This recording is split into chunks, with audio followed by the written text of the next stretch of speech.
আমরা শুরু করি। আসসালামু আলাইকুম। আমরা আজকে পড়াশোনা করব যে কিভাবে আমরা পোস্ট অপারেটিভ পেশেন্টদের ফলো আপ দিতে পারি। Post operative patient follow up দেওয়ার জন্য আমরা একটা স্ট্যান্ডার্ড গাইডলাইন ফলো করি, যেটাকে আমরা বলি সোপ প্রোটোকল। হ্যাঁ, SOAP, SOAP,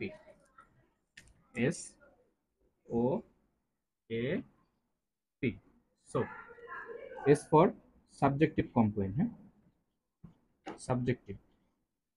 সাবজেক্টিভ বলতে কি বোঝাচ্ছি, যে তুমি পেশেন্টের সাইডে গেলা, গিয়ে বললা, বাবা বা মা আপনার সমস্যা কি, কেমন আছেন, এই যে কুশলাদি বিনিময় করার সময় বা কোনো কষ্ট আছে কিনা, তখন সে বলবে যে আমার তো ব্যথা করতেছে পেটে, তাহলে পেইন এট অপারেটিভ সাইট, এটা তোমার একটা সাবজেক্টিভ কমপ্লেন। বা বলতে পারে আমার বমি বমি লাগতেছে, তাহলে যে নাউজিয়া, তাহলে তার একটা সাবজেক্টিভ কমপ্লেন। হতে পারে সে বলতে পারে যে আমার এখনো প্রসাব হয়নি, অপারেশনের পরে এখনো প্রসাব হয়নি, তাহলে তার এই যে অ্যানিউরিক স্টেট বা ইনএবিলিটি টু পাস ইউরিন, সে বলতে পারে যে আমি প্রসাব করতে পারতেছি না, প্রসাবের চাপ আছে কিন্তু করতে পারতেছি না। তাহলে এই সমস্ত কমপ্লেন যেটা পেশেন্ট ফিল করে, hmm, from the last visit till now, মানে তুমি ধরো কালকে দেখছো, কালকে থেকে আজ পর্যন্ত আর তো তোমার সংস্পর্শে সে আসে না, সে তোমাকে তার কষ্টের কথা বলতেও পারে না। তাহলে এই সময়টুকুতে সে যেটা বলবে, যে যেটা তার কষ্ট হবে বা তার তার যে কমপ্লেন থাকবে, সেটাকে আমরা বলতেছি সাবজেক্টিভ কমপ্লেন, এস। ক্লিয়ার? এরপর আসো অবজেক্টিভ।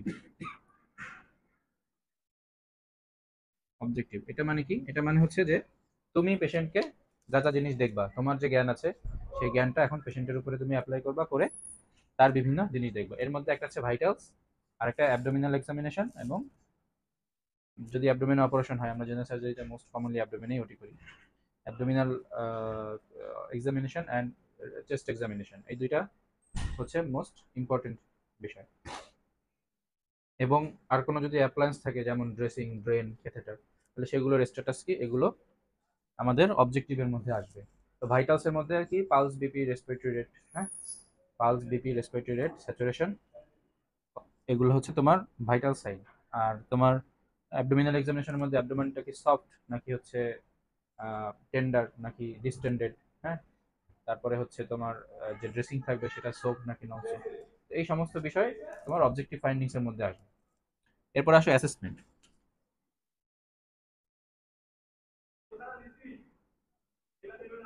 অ্যাসেসমেন্ট, অ্যাসেসমেন্ট কি? অ্যাসেসমেন্ট হচ্ছে তুমি যে সে তোমাকে সাবজেক্টিভ কমপ্লেইন বললো এবং তুমি তাকে কিছু এক্সামিন করলা, তাহলে এই দুইটা মিলে তুমি এখন তার অ্যাসেসমেন্ট কি করতেছো, তার কন্ডিশনটা কি। ধরো ল্যাপারোস্কোপিক কোলিসিস্টেক্টমি অপারেশন হয়েছে, তুমি ফার্স্ট পিওডিতে তাকে ফলো আপ দিচ্ছ, তাহলে কালকে থেকে জিরো পিওডিতে যেমন ছিল, আজকে তোমার অ্যাসেসমেন্টে রুগী কি ভালোর দিকে, মানে ইমপ্রুভিং নাকি ডিটোরিয়েটিং নাকি স্ট্যাটিক অবস্থায় আছে, এই যে তোমার একটা অ্যাসেসমেন্ট, সেটা তোমার অ্যাসেসমেন্টের কলামে লিখতে হবে। ঠিক আছে? আর পিতে হচ্ছে প্ল্যান। পিতে কি? প্ল্যান। এখন ধরো প্ল্যান কি, যে তুমি এখন পরবর্তীতে এই রোগীর কি চিকিৎসা দিতে চাচ্ছ। তোমার এইরকম ফলো আপ যদি একটা পেশেন্টের শিটে থাকে, তাহলে যে কোনো ডক্টর দেখে বুঝতে পারবে যে তার এখন কন্ডিশন কি এবং ডক্টর কি চাচ্ছে পরবর্তীতে। তাহলে প্ল্যানের মধ্যে কি আসবে, ধরো তুমি তাকে তো এনপিও করছিলা পোস্ট অপারেটিভ পিরিয়ডে, হ্যাঁ, তো যখন সে না খেয়ে থাকবে, এখন তুমি তাকে খাবার দিতে চাইছো, তাহলে তোমার প্ল্যানটা কি হবে, যে ডায়েট ওরালে আসবে, এতদিন তো এনপিও ছিল, ডায়েট এখন ওরালে আসবে। তুমি যদি চাও যে তার ফ্লুইড অফ করতে, তাহলে অমিট, আইভি ফ্লুইড। ঠিক আছে? তাহলে এটা তোমার একটা প্ল্যান। তুমি চাচ্ছ পোস্ট অপারেটিভ পিরিয়ডে কোনো ইনভেস্টিগেশন করতে দিতে, তাহলে তুমি অ্যাডভাইস লিখে ইনভেস্টিগেশন গুলো দিবা, এগুলো তোমার এক একটা করে প্ল্যান যোগ হবে। তাহলে এটা হচ্ছে ইন আ নাটশেল, এটা তোমার সব প্রোটোকল। এখন আমরা ইচ অ্যান্ড এভরি ওয়ান একটা একটা করে যাব। তাহলে তোমাদের যে ফলো আপ শিট আছে বা ট্রিটমেন্ট শিট আছে, ওইটা দেখবা বাম পাশে জায়গা থাকে একটা কলামের, হ্যাঁ, বাম পাশে একটা কলাম থাকে, ওখানে তোমরা এভাবে লিখবে এস, তারপরে ও, তারপরে এ, তারপরে পি। ঠিক আছে? S O A P. তাহলে এস এর মধ্যে তোমার কি, আমরা বলছি সাবজেক্টিভ কমপ্লেইন, পেশেন্ট কি বলতে পারে, পেইন অ্যাট অপারেটিভ সাইট, এটা most common complication after operation. বা বলতে পারে তার ফিলিং নাউজিয়া, তাই না, ফিলিং নাউজিয়া। অথবা বলতে পারে যে ইনসোমনিয়া, আমার ঘুম হয় নাই, রাতে আমার ঘুম হয় নাই। পেশেন্টরা কমপ্লেন করবে, তুমি তার ভাইটালস কি দেখতেছো না দেখতেছো ওইটা নিয়ে তো পেশেন্টের কোনো কনসার্ন নেই, পেশেন্ট চিন্তা করে আমার যেটা সমস্যা সেটা যেন ডাক্তার ঠিক করে দেয়। তাহলে তুমি যদি নাই শোনো পেশেন্টের কমপ্লেন কি, তাহলে কি সেটা তুমি সলভ করতে পারবা? শুধু পেশেন্টের সাইডে গিয়ে হাতটা ধরে বিপি মাপে চলে আসলো, পেশেন্ট বুঝলো না তুমি কি দেখলা না দেখলা, তার যে সমস্যা তোমার কাছে বলবে সেটা তো তোমার শুনতে হবে। তাহলে এগুলো কমপ্লেন করতে পারে, যে কমপ্লেনই করুক না কেন সেটা তুমি এস এর আন্ডারে লিখে দিলাম, ঠিক আছে। এরপরে অবজেক্টিভে আমরা কি বলছি, ভাইটালস, তারপরে এক্সামিনেশন ফাইন্ডিংস এবং ইউরিন আউটপুট, ঠিক আছে, এগুলো হচ্ছে মাস্ট। এখন আসো কি কি দেবো, ভাইটালস এর মধ্যে কি আসবো, পালস, তাই তো। নর্মাল পালস কত, 60 টু 90, তাই তো। তাহলে নর্মাল পালস হচ্ছে 60 টু 90 বিট পার মিনিট। কোনো কোনো জায়গায় 100 পর্যন্ত নর্মাল, হ্যাঁ, আপ টু 100। এখন সাধারণত পোস্ট অপারেটিভ পেশেন্ট আমাদের পালস বাড়বে, কমার চান্স কম, একমাত্র যদি ইন্ট্রাক্রেনিয়াল প্রেশার না বাড়ে। যে কোনো অপারেশনের পরে যদি ইন্ট্রাক্রেনিয়াল প্রেশার বাড়ে তাহলে একমাত্র ব্র্যাডিকার্ডিয়া আমরা পাই, অথবা হার্ট ব্লক থাকলে পাই, কমপ্লিট হার্ট ব্লক থাকলে তখন ব্র্যাডিকার্ডিয়া পাওয়া যায়। এছাড়া মোস্ট অফ দ্য টাইম আমরা ট্যাকিকার্ডিয়াই পাবো। এখন ট্যাকিকার্ডিয়া পেলে একটা আছে, ধরো মেটাবলিক রেসপন্স টু ইনজুরি, তোমার একটা জায়গায় ইনজুরি হলে তোমার বডির বিভিন্ন নিউরো এন্ডোক্রাইন রেসপন্স হয়, তার কারণে অনেক সময় হার্ট রেট বাড়তে পারে, বাট সেটা আপ টু দা লিমিট, ধরো 100, 105, হ্যাঁ, এর মধ্যে থাকবে। কিন্তু ওই মেটাবলিক রেসপন্সের কারণে পালস কখনো 120 হবে না, বুঝা গেছে। তাহলে তুমি যখন 120 পালস পাবা, 130 পালস পাবা, তোমার কনসার্ন হয়ে যাইতে হবে যে সামথিং রং। হ্যাঁ, কি হতে পারে, পেশেন্টের হাইপোভলিমিয়া হতে পারে। হাইপোভলিমিয়া মানে কি, বডিতে ফ্লুইড কমে গেছে, পেশেন্ট ডিহাইড্রেশনে আছে, তখন আমাদের কি ফিডব্যাক যে সিস্টেম সেটা পালস বাড়ানোর চেষ্টা করবে, বুঝতে পারছো। তাহলে হাইপোভলিমিয়ায় পালস বাড়ে। আবার হতে পারে হাইপোভলিমিয়া কেন হবে, তাহলে তুমি একটা জিনিস চিন্তা করতে পারো যে হয় তার ফ্লুইড আমি তাকে দিয়েছি কম, অথবা তার লস হচ্ছে। কিভাবে লস হবে, যে অপারেটিভ সাইডে ব্লিডিং হয়েছে, যে জায়গা অপারেশন করছো ওখান থেকে ব্লিডিং হতে পারে, যদি ব্লিডিং হয় তাহলে পেশেন্ট হাইপোভলিমিয়া যাবে, বুঝতে পারছো। আরেকটা কারণে ট্যাকিকার্ডিয়া হয়, সেটা হচ্ছে সিভিয়ার পেইন, বুঝছো। পেশেন্টের যখন অনেক ব্যথা হবে তখন তার ট্যাকিকার্ডিয়া হবে। তাহলে এটা দিয়ে অনেক সময় আমরা এটাও এক্সক্লুড করি যে কেউ যদি বলে অনেক ব্যথা, তাহলে আসলেই তার ব্যথা নাকি ম্যালিঙ্গারিং। ম্যালিঙ্গারিং বোঝো, ব্যথা নাই কিন্তু বলতেছে ব্যথা। তো কারো যদি পালস একদম নর্মাল কিন্তু ওরে মা ওরে বাপ করে কাঁদতেছে ওয়ার্ডের মধ্যে, তাহলে বুঝবা যে এটা ভেজাল আছে, এটা ম্যালিঙ্গারিং। কারণ যার সিভিয়ার পেইন হবে তার পালস কখনো 60-70 হবে না, বুঝতে পারছো, ওই ব্যথার কারণে তার পালস বাড়বে। ক্লিয়ার। তাহলে পালস দেখতে হবে, পোস্ট অপারেটিভ পেশেন্টে পালস ধরতে হবে, পালস যদি র্যাপিড 3D পাও, কারণ তখন পেশেন্টের হাইপোভলিমিয়া, ইন্টারনাল হেমোরেজ, এগুলো তোমার অবশ্যই মাথায় নিয়ে আসতে হবে, পেশেন্ট শকে যাচ্ছে কিনা সেটাও তোমার মাথায় রাখতে হবে। ওকে, তাহলে পালসটা দেখতে হবে। এরপরে কি, ব্লাড প্রেশার। এরপরে কি, ব্লাড প্রেশার। তাহলে এটা নর্মাল লিমিট কত,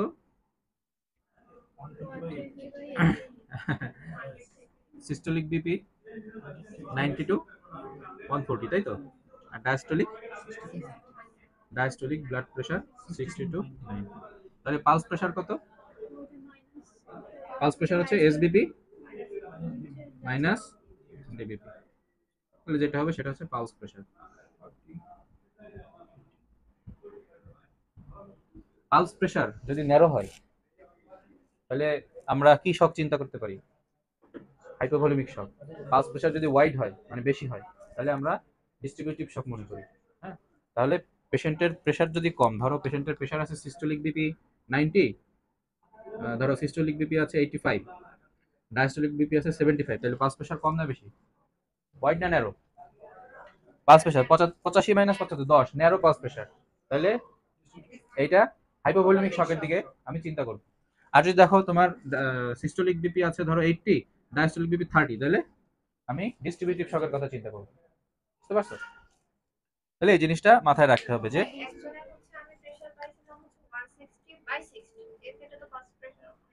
তা তোমার তো সিস্টোলিক বিপি আগে শকের লেভেলে নামতে হবে, সিস্টোলিক বিপি 90 নিচে না নামলে তো তুমি শক বলতেছো না, ওটা আইসোলেটেড সিস্টোলিক হাইপারটেনশন। যদি কারো ব্লাড প্রেশার শুধু সিস্টোলিকটা বাড়ে কিন্তু ডায়াস্টোলিকটা নরমাল থাকে, that is isolated systolic hypertension, বুঝছো। এটা একটা আলাদা পড়া আছে, অনেক ইয়াতে পারে, ওই যে স্ট্রোক, ইসকেমিক স্ট্রোক আছে না, ওখানে এরকম অনেক সময় পাওয়া যায়। এবং আইসোলেটেড সিস্টেমিক হাইপারটেনশন নামে আলাদা টপিক আছে, ওটা মেডিসিনে পড়তে হবে মেডিসিনে। তাহলে ব্লাড প্রেশারটা দেখতে হবে, তাহলে আমাদের কাট লেভেল কত, বিপির 90, সিস্টোলিক বিপি 90। তাহলে 90 নিচে যখন নেমে যাবে তখন আর তোমাকে বসে থাকলে হবে না, you have to take appropriate measures, কারণ তখন শকে চলে যাচ্ছে। যদিও শক ডায়াগনোসিস করার জন্য আমাদের দেশে সবচেয়ে ফিএসেবল উপায় হচ্ছে ইউরিন আউটপুটটা দেখা, আওয়ারলি ইউরিন আউটপুট মনিটর করা, সবচেয়ে বেস্ট হচ্ছে সিরাম ল্যাকটেট দেখা, বাট আমাদের ওয়ার্ডগুলোয় সিরাম ল্যাকটেট দেখার মতো অ্যানালাইজার ওয়ার্ডে নাই। করতে দিলে 6 থেকে 8 ঘন্টা যাবে, ওই সময় আমরা তার আগে ইউরিন আউটপুট দেখে আমরা ডায়াগনোসিস করে ফেলতে পারবো। বুঝছো? তো সিস্টোলিক বিপি যখনই 100 নিচে আসা শুরু করবে তোমরা অ্যালার্ট হবা তার হাইপোভলিমিয়া আছে কিনা। ঠিক আছে, পেশেন্ট ডিহাইড্রেটেড কিনা। কিভাবে বুঝবা ডিহাইড্রেটেড কিনা? জিব্বা দেখবা, বলবা জিব্বা বের করেন, টাং ড্রাই হবে, হ্যাঁ, তারপরে শাঙ্কেন আই হবে, আইগুলো ভিতরে ঢুকে যাবে, তারপরে স্কিনে যখন পিঞ্চ করবা তখন এটা গো ব্যাক স্লোলি, এটা দেখে বুঝবা তার ডিহাইড্রেশন। মোস্ট রিলায়েবল হচ্ছে টাং দেখে বোঝা যায়, হ্যাঁ, টাং দেখে বোঝা যায়। তাহলে ডিহাইড্রেশন থাকলে তখন তাকে ফ্লুইড দিতে হবে, তাহলে দেখবা যে তার 100 ছিল, এখন ফ্লুইড দেওয়ার পরে 110 হয়ে গেছে।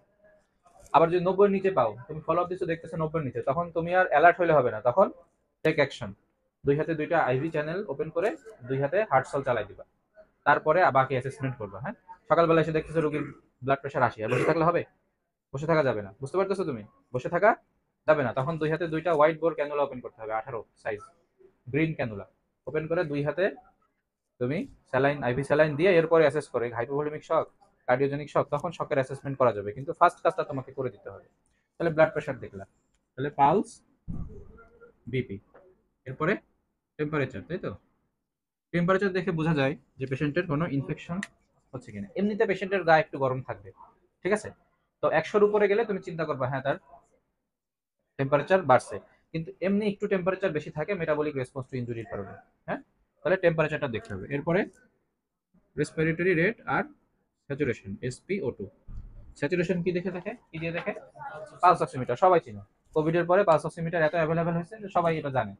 তাহলে স্যাচুরেশনটা দেখতে হবে আমাদের। পোস্ট অপারেটিভ পেশেন্টের স্যাচুরেশন রাখতে হবে আপ, মানে অ্যাবভ অর ইকুয়াল 94%। ঠিক আছে, তাহলে স্যাচুরেশন যদি 94 এর নিচে নেমে যায় তখন তোমাকে অক্সিজেন থেরাপি দিতে হবে। হ্যাঁ, তো অক্সিজেন কিভাবে দিবা আমাদের পোস্ট অপারেটিভ যে অর্ডার ওই ক্লাসে ডেসক্রাইব করা আছে, তোমরা দেখে নিও। তো এটা হচ্ছে তাহলে SpO2। আর এরপরে কি? আচ্ছা, 5টা জিনিস দেখা হয়ে গেছে। রেসপিরেটরি রেট এটা বলা হয়নি। রেসপিরেটরি রেট হচ্ছে নরমাল কত? 16। এটা রেঞ্জ আছে না, 14 টু 12 থেকে মনে হয় 14 টু 18, 14 থেকে 18। তাহলে এর বেশি, 20-এর বেশি যদি হয় তখন আমরা র্যাপিড রেসপিরেটরি রেট বলি। হ্যাঁ, তাহলে এগুলো ভাইটাল সাইন। অবশ্যই পোস্ট অপারেটিভ পেশেন্ট হোক আর পোস্ট অপারেটিভ পেশেন্ট না হোক, সবার ক্ষেত্রে ভাইটাল সাইন দেখা তোমার মাস্ট। তাহলে এমনি যে পেশেন্ট ফলো আপ দিবা তাদেরও এগুলো দেখবা। ঠিক আছে, আরেকটা জিনিস দেখা লাগে সেটা হচ্ছে কনসাসনেস। তো কনসাসনেসটা তুমি এখানে ভাইটালস এর মধ্যে নিয়ে আসতে পারো। হ্যাঁ, কনসাসনেস, কনসাসনেস যেটা জিসিএস দেখে জিসিএস ক্যালকুলেট করতে হয়। হ্যাঁ, তাহলে নিউরোসার্জারির পেশেন্ট বা ক্রিটিক্যাল কেয়ার যাদের আছে তাদের জিসিএস দেখতে হবে। এখন তো একটা পেশেন্ট তোমার জিজ্ঞেস করলা গিয়ে, বাবা আপনার নাম কি? বললো আমার নাম আমুক, কি করেন? এই করি। তো ওর তো এমনি জিসিএস ভালো, ওরা আলাদা করে ক্যালকুলেট করার কিছু নেই। কিন্তু যে পেশেন্ট কনফিউজড, নাম জিজ্ঞেস করছে বলতে পারতেছে না, হ্যাঁ, শুয়ে আছে, কোনো কথা বলতেছে না, তো ওই সমস্ত পেশেন্টের জিসিএসটা তোমার ক্যালকুলেট করতে হবে। বুঝছো এতটুকু? কোনো কোশ্চেন আছে এখানে? আচ্ছা, এবার আসো অ্যাবডোমিনাল এক্সামিনেশন। আমাদের এখানে মোস্ট অফ দ্য টাইম আমরা অ্যাবডোমিনাল ওটি করি। তাহলে পার অ্যাবডোমিনাল এক্সামিনেশন কি হবে? অ্যাবডোমেন হতে পারে সফট, তাই না? সফট হতে পারে, নন টেন্ডার হতে পারে। নর্মাল ফাইন্ডিংস কি? সফট, নন টেন্ডার, নন টেন্ডার, নন ডিস্টেন্ডেড। এটা হচ্ছে নর্মাল অ্যাবডোমিনাল ফাইন্ডিংস। পেট ডিস্টেন্ডেড না, পেটে কোনো টেন্ডারনেস নাই, এবং পেটটা সফট। এখন অ্যাবনর্মাল কি হতে পারে? পেট হতে পারে কি? ডিস্টেন্ডেড, ডিস্টেন্ডেড হতে পারে কি? টেন্ডার হতে পারে, রিজিড, রিজিড থাকতে পারে। এই যে রিজিড বলতে গেলে যে বোর্ড লাইক রিজিড যখন হবে তখন কিন্তু পেরিটোনাইটিস আমরা বলি। ডিফিউজলি যখন board like rigid, peritonitis, perforation, এই সমস্ত ক্ষেত্রে বোর্ড লাইক রিজিডিটি পাওয়া যায়। আর হতে পারে কি? Muscle guard present, muscle guarding.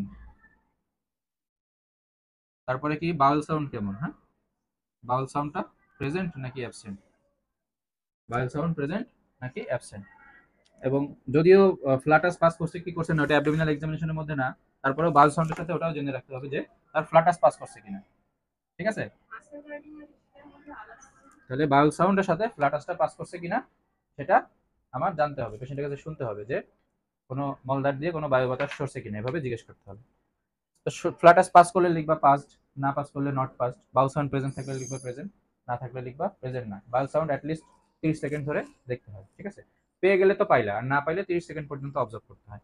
এখন আসো যে মাসেল গার্ডিং আর রিজিডিটি, এটার মধ্যে পার্থক্য করবা কি করে?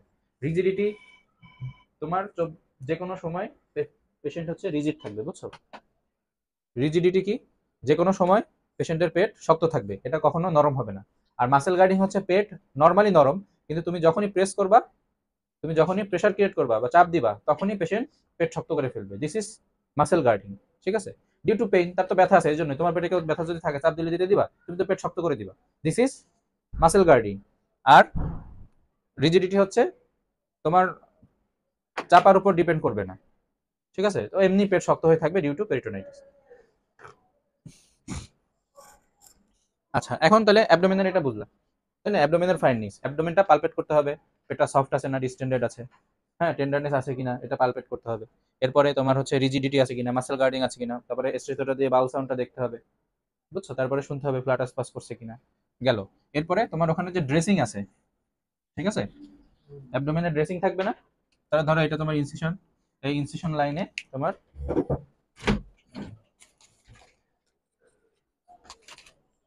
তাহলে এটা ইনসিশন, এই ইনসিশন লাইনে তোমার একটা ড্রেসিং দেওয়া আছে, তাই তো? এখন এই ড্রেসিংটা কি দেখতে হবে? ড্রেসিংটা সোকড কিনা, ড্রেসিংটা সোকড কিনা। যদি সোকড হয় তাহলে ড্রেসিংটা চেঞ্জ করে দিতে হবে। আদারওয়াইজ 48 ঘন্টা পর্যন্ত অপারেশনের সময় থেকে যখন শেষ হয়েছে, পোস্ট অপারেটিভ অর্ডার লেখা থাকে না, টাইম তো লেখা থাকে, ও তখন থেকে 48 ঘন্টার আগে আমরা ওন্ড খুলবো না, কারণ ওই সময় ওন্ডে এপিথেলাইজেশন হয়। হ্যাঁ, যদি এয়ারের সংস্পর্শে আসে তাহলে কন্টামিনেশন হতে পারে, ইনফেকশন হতে পারে, এই জন্য 48 ঘন্টার আগে খুলবো না। কিন্তু যদি ওন্ড সোকড হয়ে যায়, ভিজে গেলে বাইরে থেকে দেখা যায়, বুঝতে পারছো? তাহলে সোকড হয়ে গেলে আমার ওটা চেঞ্জ করে দিতে হবে, তখন কিছু করার নেই। তাহলে ওনটা চেক করতে হবে। এরপরে কি, তুমি যদি কোনো ড্রেন দাও, তাই না? যদি ড্রেন দাও, তাহলে এটা ধরো অ্যাবডোমেন, তাহলে তুমি অ্যাবডোমেনে একটা ড্রেন দিছো, তাই তো? ধরো ড্রেন ব্যাগ, তাহলে এখানে কি মার্কিং করা থাকে, তাই না? দেখছো কখনো ইউরিন ব্যাগ দেখছো? তাহলে এখানে মার্কিং করা থাকে 50, 100, 200, 150। তাহলে যদি কোনো ড্রেন থাকে, তাহলে ড্রেনের কালেকশন কত সেটাকে আমরা লিখি ড্রেন টিউব কালেকশন, ডিটিসি। হ্যাঁ, ডিটিসি কত? ধরো 50 ml আছে, তুমি লিখবা 50 ml। এবার আসো কি আছে তার মধ্যে, কি সেরাস ফ্লুইড, মানে একদম প্লাজমা, দেখছো? প্লাজমার মতো স্ট্র কালার, তাই তো? ওইটা সেরাস কালেকশন। সেরো স্যাঙ্গুইনাস, ব্লাডও আছে, ব্লাড মিক্সড সেরাস ফ্লুইড, আর পিওর ব্লাড, ফ্রেশ ব্লাড, সেটাও পেতে পারো। তাহলে ব্লাড পেলে লিখবা পাশে ব্লাড, সেরো স্যাঙ্গুইনাস পেলে ডাকে লিখবা পাশে লিখবা সেরো স্যাঙ্গুইনাস, সেরাস পেলে সেরাস, বুঝছো? এখন যদি পাশে তুমি ব্লাড পাও এবং এখানে ধরো 200 ml 300 ml ব্লাড আসলো, তখন কিন্তু অবশ্যই তোমার সিনিয়রকে জানাতে হবে। বা তুমি যদি কম্পিটেন্ট ডক্টর হও তাহলে দেখতে হবে যে এটা ব্লিডিং হচ্ছে, তাহলে তাকে ব্লাডের রিকুইজিশন দিতে হবে যে আপনি এক ব্যাগ ব্লাড জোগাড় করেন, এবং তোমার প্রফেসরকে বা কনসালটেন্টকে বা সিনিয়রকে জানাতে হবে যে ওনার ব্লিডিং হচ্ছে। তাহলে এটা কি রিঅ্যাকশনারি ব্লিডিং না? তুমি ফার্স্ট পিরিয়ডে পেশেন্টের কাছে গেছো, দেখতেছো যে তার ড্রেন ব্যাগ থেকে 200-300 ml করে ব্লাড এসে জমে আছে, এবং তখন তোমার এটা কনসার্ন দিতে হবে। হ্যাঁ, এটা কিন্তু রিঅ্যাকশনারি হেমোরেজ, তো এটার তখন ব্যবস্থা নিতে হবে।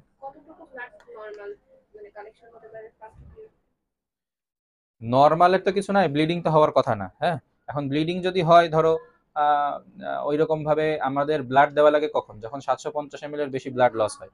হ্যাঁ, 750 ml এর কম হলে আমরা সেটা ফ্লুইড দিলেই সেটা তার ভলিউমটা কারেকশন হয়।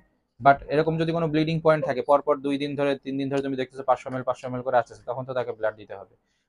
তাহলে ব্লাড যদি তোমার বইপত্রের যেটা সেটা ভাষা, সেটা হচ্ছে 750 ml এর কম হলে ফ্লুইড দিয়ে সেই ডেফিসিট কারেক্ট করতে হবে, 750 ml এর বেশি হলে ব্লাড দিতে হবে। তাহলে যেটাই দেওয়া লাগুক না কেন, তোমার যদি 300 ml থাকে, সেটা তো ব্লাড লস আছে, সেটা ফ্লুইড দিয়ে কারেক্ট করতে গেলে তো তোমার সেটা জানাইতে হবে যে এটা তো ব্লিডিং আছে, you have to correct it. তাহলে ড্রেন টিউবের কালেকশনটা মাস্ট। এখন ড্রেন টিউবের সাথে আরেকটা টিউব পড়ো, এনজি টিউব। তাহলে নাকের নল দেওয়া থাকে না, পোস্ট অপারেটিভ পেশেন্টের অনেক সময় বিভিন্ন ওটিতে নাকের নল দেওয়া থাকে, তাহলে সেই এনজি টিউবের যে কালেকশন, এনজি টিউবেরও কালেকশন কত এবং কালার কি, ঠিক আছে, সেটা তোমার লিখতে হবে। হতে পারে যে এনজি টিউব থেকে স্টোমাকের যে সিক্রেশন সেটা আসতেছে, অথবা যদি গ্রিনিশ আসে তাহলে সেটা কি বাইল, বুঝতে পারছো? তাহলে সেটাও আসতে পারে, তাহলে সেই কালারটা এবং অ্যামাউন্টটা উল্লেখ করতে হবে।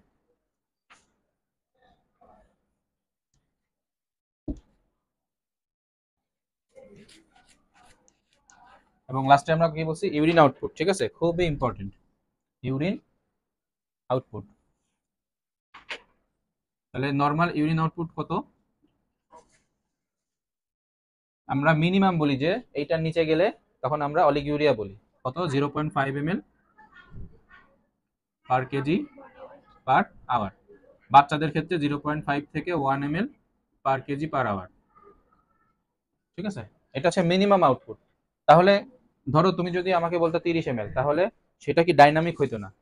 কারণ 70 কেজির ক্ষেত্রে যেমন 30 কেজির ক্ষেত্রে নিশ্চয়ই তা না। তাহলে পার কেজি হিসাবে বললে তুমি অ্যাডিকুয়েট আউটপুটটা পাবা। তাহলে সেক্ষেত্রে কারো যদি 70 কেজি হয়, তাহলে তার মিনিমাম আউটপুট হবে আওয়ারলি কত? 35 ml। তো তুমি যদি কারো পোস্ট অপারেটিভ পিরিয়ডে ইউরিন আউটপুট দেখো, যে আচ্ছা তুমি যখন দেখে গেছো তখন দেখছো 100 ml আছে ব্যাগের মধ্যে, তুমি 2 ঘন্টা পরে এসে ফলো আপ দিলা, দেখলো তখনও 100 ml আছে, তখন তুমি কিন্তু চিন্তিত হবা যে তার আওয়ারলি আউটপুট কেন এই 35-70 ml কেন বাড়লো না। তখন তুমি বুঝবা যে তার হাইপোভলিমিয়া আছে, তাই না? হাইপোভলিমিয়া থাকলেই তো তার ইউরিন আউটপুট কমবে। বুঝতে পারছো? তাহলে ইউরিন আউটপুট, আওয়ারলি আউটপুটটা দেখাটা খুব ইম্পর্টেন্ট। এখন তোমাদের পোস্ট অপারেটিভ ক্ষেত্রে হবে কি, তোমার তো ধরো পোস্ট অপারেটিভ ওয়ার্ড থেকে আসছে, ধরো রাত 4টার সময় ওয়ার্ডে নামছে, তো পোস্ট বা পোস্ট সকাল 6টায় নামতে পারে। পোস্ট অপারেটিভ ওয়ার্ডে রাত 12টায় ইউরিন ব্যাগ থেকে খালি করা হয়েছিল, ওরা কালেকশন লিখে রাখছে কত,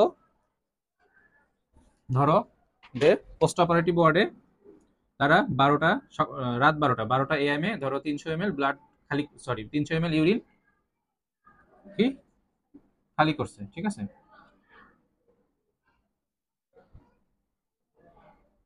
তাহলে 300 ml ইউরিন তারা 12টার সময় খালি করছে, তুমি ফলো আপ দিতে আসছো সকাল 8টায়, তাহলে সকাল 8টায় 8 AM তুমি এসে দেখলা যে তার ব্যাগে আছে হচ্ছে 380 ml,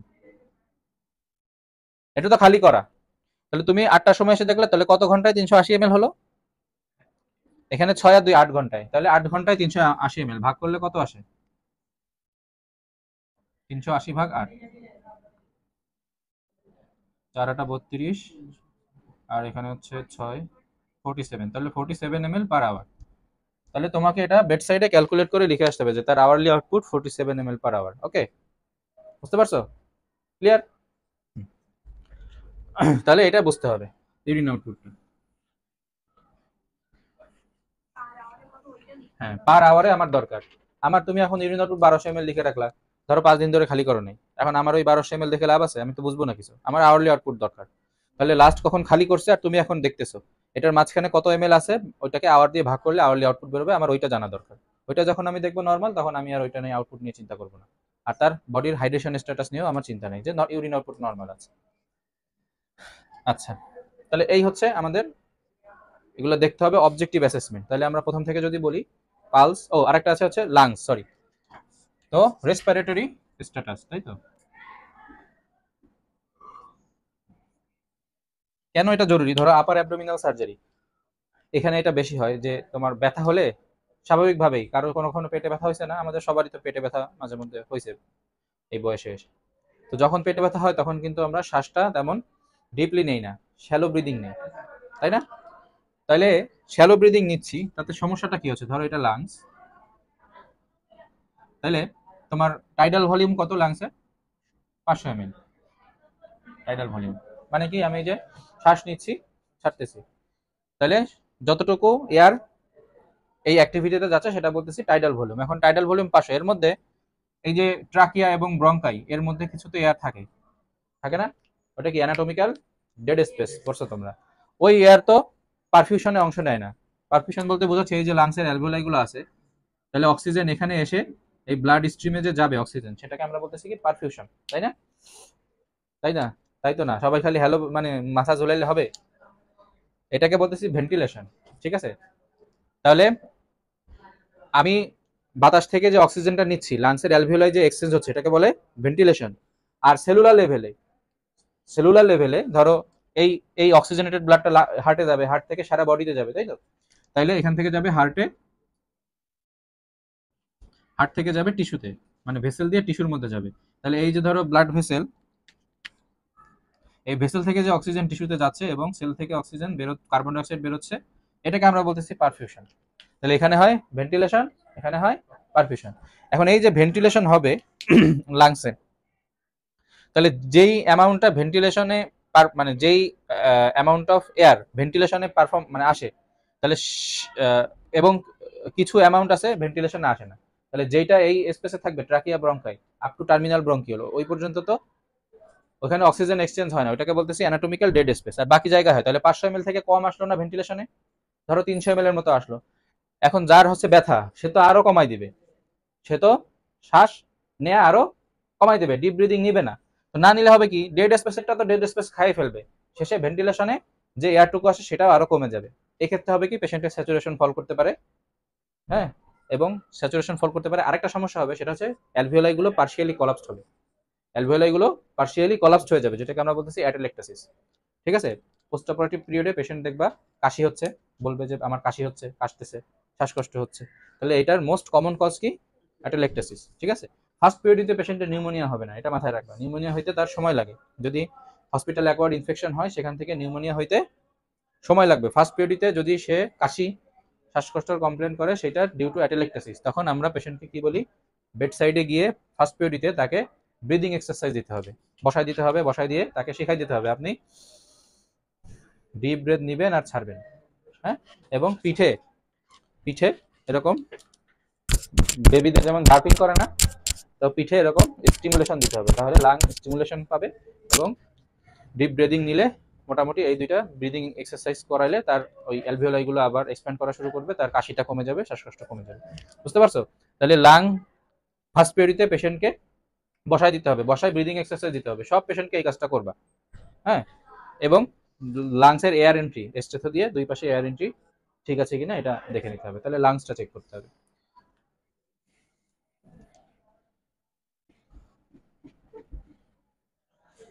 আচ্ছা, তাহলে আমাদের ও শেষ, তাই তো, এস ও। এরপরে অ্যাসেসমেন্ট কি, অ্যাসেসমেন্ট, তাই তো, অ্যাসেসমেন্ট। তাহলে অ্যাসেসমেন্টে আমরা কি, পেশেন্ট স্টেবল কিনা। হ্যাঁ, স্টেবল, পেশেন্ট স্টেবল, তুমি লিখতে পারো পেশেন্ট স্টেবল আছে, বলতে পারো পেশেন্ট ইমপ্রুভিং, বলতে পারো পেশেন্ট ডিটোরিয়েটিং, তাই তো, ডিটোরিয়েটিং। এই তোমার অ্যাসেসমেন্ট। এবং প্ল্যানিং কি, লাস্টলি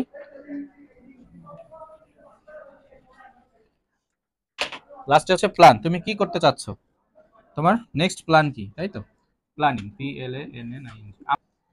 তাহলে প্ল্যানিংটা হচ্ছে তোমার হার্নিয়া বলো, ল্যাব কল বলো, ম্যাস্টেকটমি, আর হচ্ছে তোমার এই যেটাই বলো না কেন, এই তিনটা অপারেশন যদি আমরা বলি, তো একসাথে আমরা পিওডির হিসাবটা তোমাদের আর কি বোঝায়, যে ফার্স্ট 24 আওয়ার্স এটা কত, 0 পিওডি, 24 থেকে 48 আওয়ার্স এটা ফার্স্ট পিওডি, তাই তো, 48 থেকে 72 আওয়ার্স এটা সেকেন্ড পিওডি, 72 থেকে কত, 96 এটা হচ্ছে থার্ড পিওডি। এইভাবে তোমার পিওডি বাড়তে থাকবে। হ্যাঁ, বুঝতে পারছো? তাহলে তুমি যখন একটা পেশেন্টের ফলো আপ লিখবা, তখন ওই যে SOAP আছে না, এটার উপরে লিখতে হয় যে ফার্স্ট পিওডি ফলোইং অপারেশনের নাম। হ্যাঁ, অপারেশন নেম। বা সেকেন্ড পিওডিতে দেখলে সেকেন্ড পিওডি ফলোইং অপারেশনের নাম, 0 পিওডিতে হলে 0 পিওডি ফলোইং অপারেশনের নেম। তাহলে এখানে আমরা 0 পিওডি, তাহলে প্রথম 24 ঘন্টায় কি করব, প্রথম 24 ঘন্টা এখানে হইতে পারে যে আমি যদি কাউকে 8 ঘন্টা NPO রাখি, তাহলে 8 ঘন্টা পরে তার ডায়েটটা ওরাল করে দেব। প্রথম 24 ঘন্টা, এর চেয়ে বেশি আর কোনো কাজ নেই। এখন আসো ফার্স্ট পিওডি, ফার্স্ট পিওডিতে আমরা কি করব, ডায়েট ওরাল, IV ফ্লুইড বন্ধ, অল ওরাল এক্সেপ্ট অ্যান্টিবায়োটিক। ঠিক আছে, সেকেন্ড পিওডিতে আমরা সবই ওরাল করে দিব, অল ওরাল। ঠিক আছে, যদি কোনো ইনভেস্টিগেশন লাগে, যদি কোনো ইনভেস্টিগেশন লাগে, ধরো CBC লাগতে পারে হচ্ছে তোমার সিরাম ক্রিয়েটিনিন, লাগতে পারে সিরাম ইলেকট্রোলাইট, লাগতে পারে সিরাম অ্যালবুমিন। ঠিক আছে, তো যেগুলো লাগবে সেই ইনভেস্টিগেশনগুলো আমরা আমাদের প্ল্যানে যদি থাকে সেগুলো দিয়ে দিব। ঠিক আছে, তাহলে এইভাবে অপারেশন টু অপারেশন বিভিন্ন প্ল্যানিং আমাদের চেঞ্জ হবে। এখন একবারে তো ফলো আপের মধ্যে সবকিছু পড়াই দেওয়া সম্ভব না, সম্ভব না। তাহলে আমাদের প্ল্যানিংটা হচ্ছে অপারেশন টু অপারেশন ডিপেন্ড করবে। তুমি তোমার একটা অ্যাসেসমেন্ট লিখবা, তুমি তোমার একটা প্ল্যানিং লিখবা যে এখন এই রোগীর কি করা দরকার, যেই রোগী তোমাদের বেডে থাকবে সেটা সম্পর্কে পড়াশোনা করবা, যে একটা রোগীর অপারেশন হয়েছে এখন তার কি করা দরকার। তাহলে ফার্স্ট পিরিয়ডিতে তুমি তোমার সব ওরাল করে দিলে, একটা অ্যান্টিবায়োটিক রাখলা, তুমি এটা লেখো যে অল ওরাল এক্সেপ্ট অ্যান্টিবায়োটিক। আমরা যখন যাব তখন গিয়ে দেখবো যে তোমার অ্যাসেসমেন্টটা, তোমার প্ল্যানিংটা ঠিক আছে কিনা, তাহলে তুমি গ্রো করবা। বাট তুমি যদি নিজে থেকে চিন্তা না করো তাহলে তো তুমি গ্রো করতে পারবে না। বুঝতে পারছো? তাহলে এইভাবে সাবজেক্টিভ, অবজেক্টিভ, অ্যাসেসমেন্ট এবং প্ল্যানিং, এটা তোমার ফলো আপে এভাবে লিখতে হবে। তাহলে আমি যদি রিক্যাপ করি, তাহলে প্রথমে লিখতে হবে, ধরো ফার্স্ট পিওডি পাশে following lap chole due to, ধরো কোলেলিথিয়াসিস, হ্যাঁ, ডিউ টু কোলেলিথিয়াসিস। তাহলে এইটা যদি তুমি লেখো তাহলে যে কেউ এটা দেখে তার সামগ্রিক বিষয়টা বুঝতে পারবে। এরপরে তুমি লিখলা সাবজেক্টিভ, যা পাইলা, অবজেক্টিভ, ফলো আপ দিলা, অ্যাসেসমেন্ট অ্যান্ড প্ল্যানিং। তাহলে this is soap protocol for follow up of the post operative patient. সবাই বুঝতে পারছো? কোনো কোশ্চেন আছে কারো?